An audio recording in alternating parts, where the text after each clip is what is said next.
दोस्तों आज हम आए हैं कोकोआ के फार्म पर। यहाँ पे आप देख सकते हैं ये कोकोआ का यहाँ पे पॉड है। एग्जैक्टली एक मेन इंग्रेडिएंट है चॉकलेट बनाने के लिए। यूँ तो यहाँ जो मेन क्रॉप है वो कोकोनट की है, लेकिन यहाँ पे इसे इंटरक्रॉप की तरह किया गया है। ये इंटरक्रॉप होने के बावजूद भी जो जितना भी इनिशियल यहाँ पे इन्वेस्टमेंट होता है वो सारा यहाँ पे रनिंग कॉस्ट निकालता है, साथ में प्रॉफिट भी देता है। और कोकोनट के साथ करने का इसका आखिर फायदा क्या है, चलिए जानते हैं हरिमोहन जी से, जो पिछले 30 साल से इसकी फार्मिंग कर रहे हैं। सर कोकोआ होता क्या है वो हमें बताइए। Yes okay, very good question. यह सवाल आपने बहुत अच्छा पूछा है। कोकोआ का इस्तेमाल baking industry, milk shake, chocolate और आइसक्रीम में किया जाता है। पर the milk shakes. Okay yes. And ये बीन्स यूज़ करते हैं या ये यूज़ करते हैं हम जो चॉकलेट या उसको बनाने के लिए? नो सर, नहीं, बीन्स का इस्तेमाल करने के लिए पहले इसको बाहर निकालकर सड़ाना होगा। उसके बाद सूर्य की रोशनी में 3 से 4 दिनों तक सुखाना होगा। उसके बाद ही आप इसका इस्तेमाल इंडस्ट्रीज में कर सकते हैं। very it should be very dried very well, and that bean will be utilized in the industry. Sir यह जो कोको आप प्लांट करते हैं ये मेन फसल है या जैसे कोकोनट यहाँ पे प्लांट किया गया है, या ये मतलब कि इंटरक्रॉप है? Yeah, it's an intercrop. हाँ, यह एक सहफसली फसल है और इस पेड़ को छांव बहुत पसंद होती है। इसीलिए हमने 3 साल पहले नारियल के पेड़ लगाए, क्योंकि नारियल का पेड़ 3 सालों के बाद छांव देनी शुरू कर देता है। और अब बात करते हैं इसके प्लांटेशन की। यदि मैं 4 नारियल के पेड़ों का स्क्वायर लूँ तो हर पेड़ से पेड़ की दूरी होगी 27 फीट, और 2 नारियल के पेड़ों के बीच में एक कोकोआ का पेड़ लगता है और एक पेड़ उस स्क्वायर के सेंटर में लगता है। यानी 4 नारियल के पेड़ों के बीच 5 कोकोआ के पेड़ होते हैं। Here, that you see. 5 पेड़ 4 So पेड़। yes, you have to get five samplings in between 4 trees. आप ये जो कोकोआ बीन्स हैं इनको सेल कहाँ पे करते हैं? Yeah, the selling is the जी हाँ, इसको बेचने में हमें कोई भी समस्या का सामना नहीं करना होता। कैडबरी और उसके जैसी अन्य कंपनियां हमारे खेतों से ही इसको लेकर चले जाते हैं। मैं इस खेती को पिछले 25 सालों से कर रहा हूँ, लेकिन आज तक मेरे सामने कोई भी समस्या नहीं आई। selling the beans.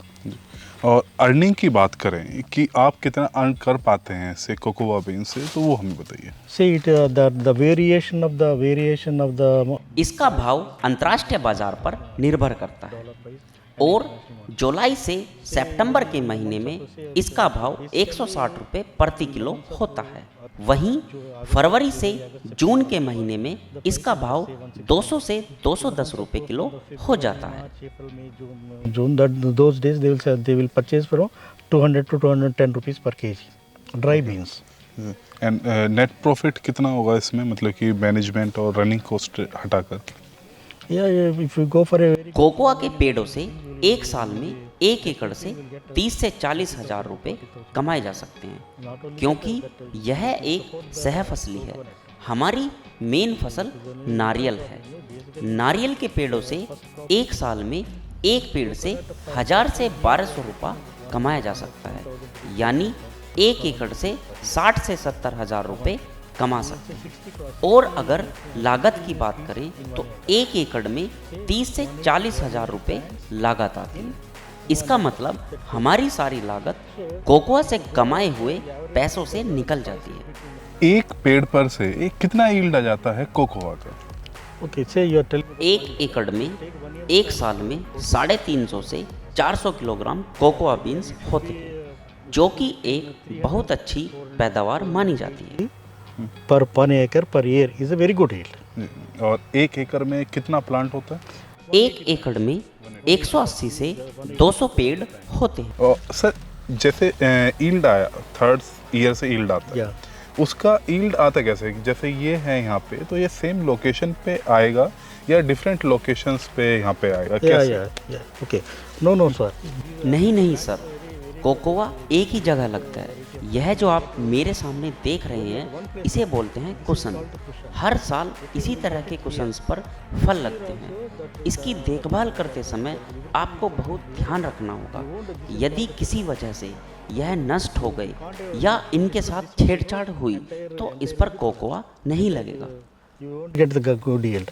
और लाइफ स्पेन कितना होता है इसका? कोकोआ के पेड़ों की उम्र 25 वर्ष बताई और हमारे पेड़ों की उम्र लगभग इतनी हो चुकी है, लेकिन यदि आप सही से इनकी देखभाल करेंगे तो इनकी उम्र 5 से 10 साल और बढ़ाई जा सकती है। जब आप प्लांट करते हैं तो प्लांट का प्राइस स्मॉल प्लांट का क्या रहता है? Yeah, previously when I planted in the आज से 25 साल पहले जब हमने यह पेड़ खरीदा था तो इसकी कीमत थी 50 पैसे, जो कि सीधा कैडबरी कंपनी ने हमें दिया था। आज के समय में इसकी कीमत है 450 से 500 रुपये। एक प्लांट का? एक प्लांट, एक सैम्पलिंग। यील्ड कब से स्टार्ट होता है? विच ईयर से स्टार्ट होता है इसका? यील्ड इस पेड़ से पैदावार 36वें महीने से शुरू हो जाती है, लेकिन यदि आप सही से देखभाल करते हैं तो इस पेड़ से आप 24वें महीने से भी फल ले सकते हैं। new cow dung and all these things, you have to use it periodically for the development of the plant. जो कोकोआ प्लांट्स है, कोकोनट कोस्टल एरियाज पे होता है। कोकोआ बीन्स भी इंडिया के कोस्टल एरियाज पे सभी जगह हो सकता है? Yeah. कोकोआ का पेड़ समुद्र तटीय क्षेत्रों पर ही किया जा सकता है। कोकोआ के पेड़ के साथ आप कोकोनट और ऑयल पाम के पेड़ ही लगा सकते हैं, क्योंकि कोकोनट और ऑयल पाम की जड़ों का सिस्टम ग्रास रूट होता है और कोकोआ की जड़ों का सिस्टम टैप रूट होता है। Coconut or oil palm, the root system is grassroot system. Cocoa की अच्छी ग्रोथ के लिए या अच्छी यील्ड के लिए हमें क्या करना चाहिए? You have to take इस पेड़ से ज़्यादा पैदावार लेने के लिए इसका कटाई और छटाई बहुत आवश्यक है। यदि इस पेड़ का आकार वृक्षनुमा यानी बड़ा हो गया तो इससे पैदावार कम हो जाती है। इसीलिए इसकी छटाई एक छतरी नुमा आकार में होनी चाहिए और इससे ज़्यादा पैदावार लेने के लिए समय समय पर उर्वरक, गोबर का खाद और धरती के पीएच वैल्यू का ध्यान रखना होगा। to put that cow dung there. पानी कैसे देते हैं आप इसे? इसमें आप पानी अपनी सहूलियत के अनुसार दे सकते हैं। इसमें ड्रिप और फ्लड दोनों तरीकों का इस्तेमाल किया जा सकता है। Both are same. तो इसमें पॉलिनेशन जो होता है वो फ्लावर से डायरेक्टली हो जाता है, जैसे ये फ्लावर्स है डायरेक्टली हो जाएगा या क्रॉस पॉलिनेशन या manual pollination? No, there is no. इसमें परागन की क्रिया मधुमक्खियों के द्वारा प्राकृतिक रूप से ही होती है। बस हमें ध्यान रखना है कि हम इसमें ज़्यादा पेस्टिसाइड्स का इस्तेमाल ना करें। फार्म को मैनेज करने के लिए क्या कॉस्टिंग आती है और कैसे मैनेज करते हैं? Yeah, इस पेड़ का मैनेजमेंट बहुत ज़्यादा है। इस पेड़ की आपको पूरे साल देखरेख करनी होती है। इस पेड़ पर आपको एक ही साथ तीनों चीज़ें देखने को मिल सकती हैं। एक तरफ पका फल, कच्चा फल और फूल। जहां आप एक तरफ पके फल की कटाई करते रहते हैं, वहीं आपको फूल और कच्चे फल की पूरे साल देखरेख करनी होगी। यानी एक साल में प्रतिदिन आपको इस पेड़ की देखरेख करनी होगी। flowering small pots and that fully ripe pod, everything will be there. Same time पे राइप और फ्लावर्स सब रहेगा? Yes.